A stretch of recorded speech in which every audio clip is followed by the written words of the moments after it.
For Brisbane's maximum and minimum combined for spring, the city averaged 22.4 degrees, and this is actually the third warmest spring on record.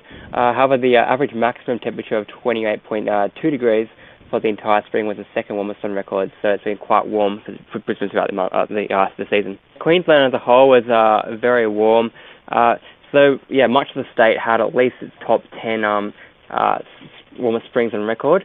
The warmest parts of the state were the west of the state, so a good chunk of the west of the state actually had their warmest springs on record, and that extended into parts of the Northern Territory as well. So that part of the state was very hot, very dry for the entire season. September and October were particularly hot. September as a nation as a whole was by far a record. So the September average for the nation was 2.75 degrees above the long-term average, and this smashed the previous September record by more than a degree. So it was quite a remarkable September, and even it spilled into October as well, which was very, very hot as well.